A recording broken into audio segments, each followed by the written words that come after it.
Hey, welcome to Story Lab.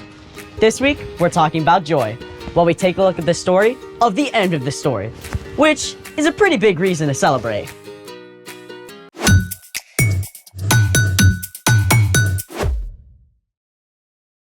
Hey, I'm Sebastian. And I'm Skylar.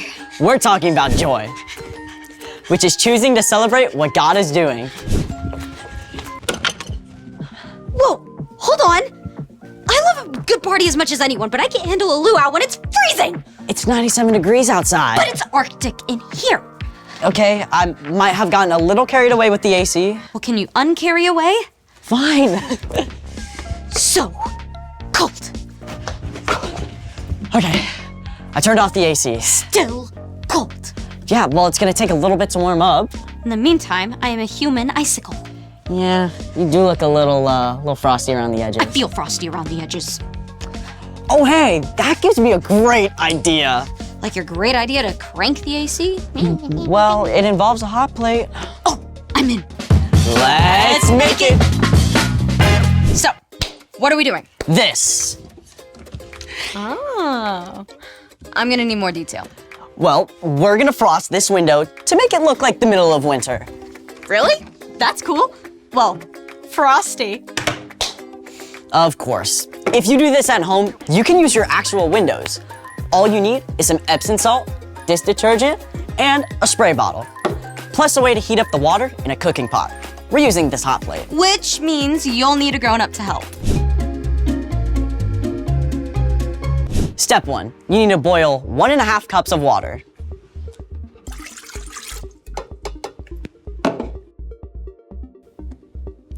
This is where we cut to 3 minutes from now.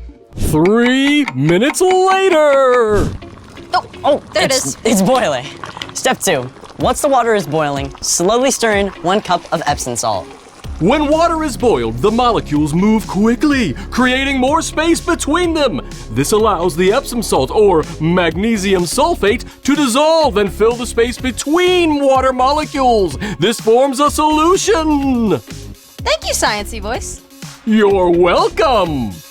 Step 3, remove the mixture from the heat and allow it to cool slightly.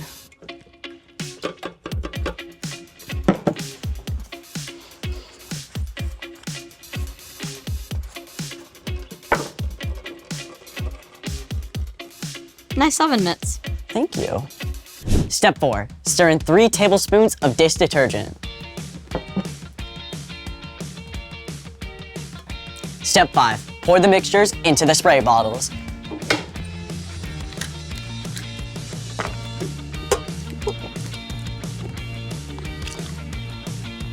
I think that's good. Yeah, should be good. Step 6, add some stencils just for fun. And step 7, spray. Ooh, the fun part.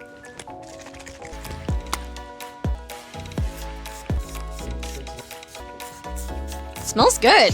It does. Done. Doesn't look very frosty yet. Well, we have to wait for the water to evaporate. 1 hour later. Can we look now? I think so. Ooh, looks like Christmas. Frost at its finest.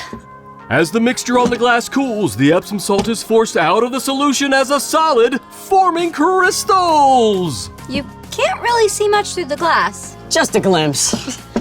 Speaking of not seeing things clearly yet, it's time for The story before the story.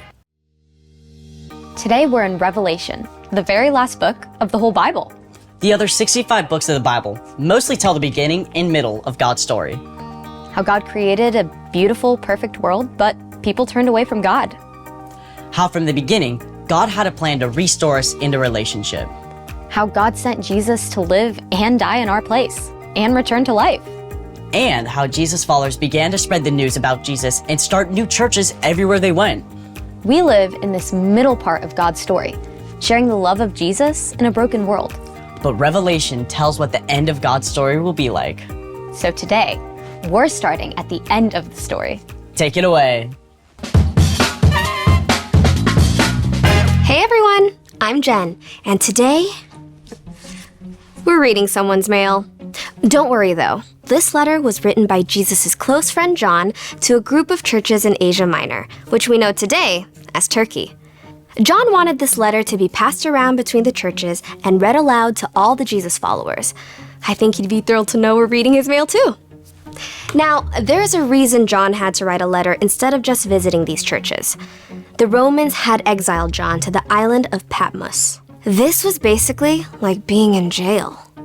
John wasn't stuck behind bars, but he sure couldn't go anywhere. John had spent his whole life sharing about the love of Jesus, and even on Patmos, he didn't give up hope.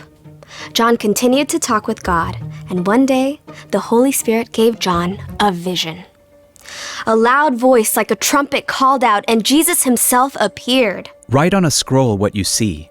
Send it to the 7 churches in Asia Minor. John fell down at the feet of Jesus. Do not be afraid. I am the first and the last. I am the living one. I was dead, but now look, I am alive forever and ever. Jesus gave John special messages about things that were going to happen. Some would happen soon, while others would happen closer to the end of time. This is where our letter comes in.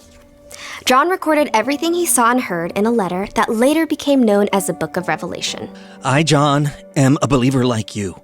I am a friend who suffers like you. As members of Jesus' royal family, we can put up with anything that happens to us. Some of the things that Jesus showed to John were terrible.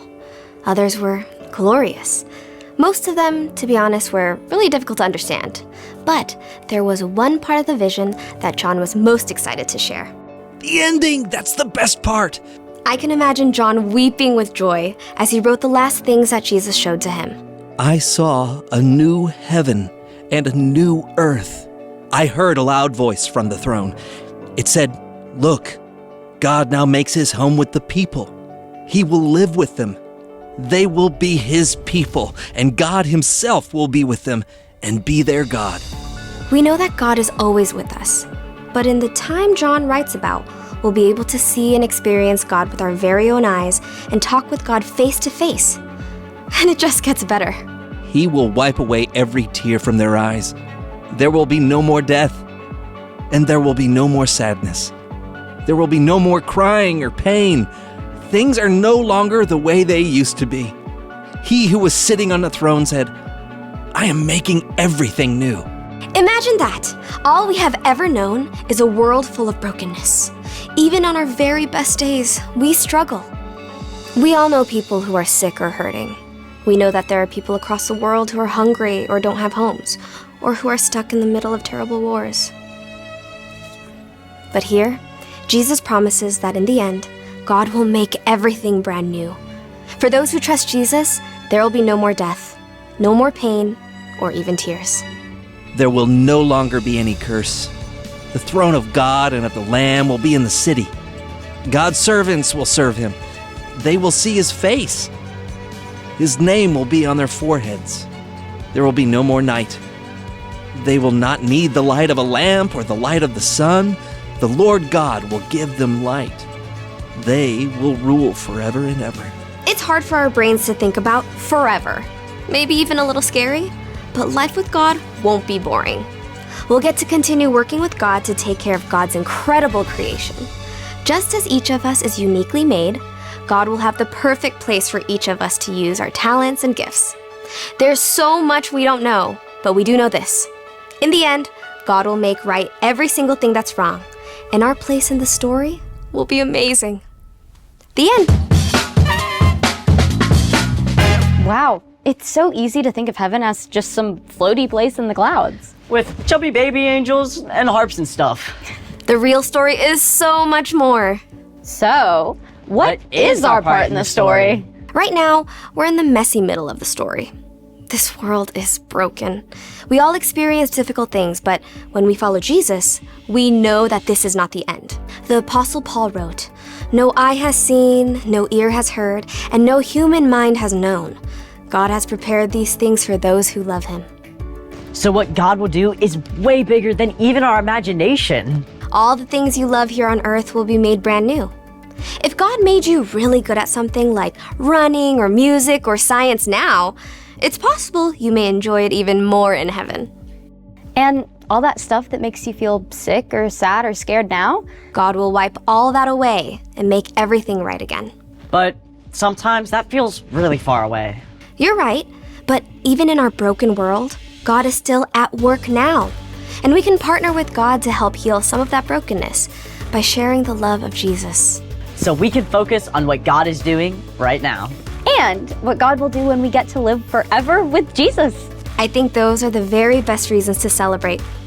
See you next time. So here's the thing. Celebrate what God will do. I am also celebrating that it is no longer freezing in here. That's a reason for joy. Let's party! Cue music!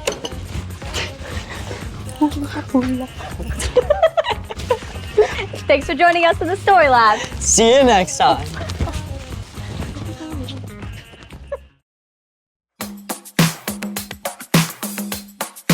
I've got joy down in my soul. I'm gonna let this feeling take control. Joy down in my soul to stay, and nothing's gonna take it away. Joy down in my soul. I'm gonna let this feeling take control. Whatever comes my way, I'll be okay. 'Cause I've got joy. Oh, I've got joy. Come sunshine or rain, when things don't go my way, still my joy can stay. 'Cause you give me blessings every day. I've got joy down in my soul. I'm gonna let this feeling take control. Joy down in my soul to stay, and nothing's gonna take it away. Joy down in my soul. I'm gonna let this feeling take control. Whatever comes my way, I'll be okay. 'Cause I've got joy. Ooh, I've got joy. You fill my heart with hope. You're everywhere I go. So even if I'm feeling low, I still got this one thing, this I know. I've got joy down in my soul. I'm gonna let this feeling take control. Joy down in my soul to stay, and nothing's gonna take it away. Joy down in my soul. I'm gonna let this feeling take control. Whatever comes my way, I'll be okay. 'Cause I've got joy. Oh, I've got joy. Every new sunrise gonna fix my eyes on the one who never failed. I'm gonna make some noise 'cause you give me joy, and it's never ever going away. Every new sunrise gonna fix my eyes on the one who never fails. I'm gonna make some noise 'cause you give me joy, and it's never ever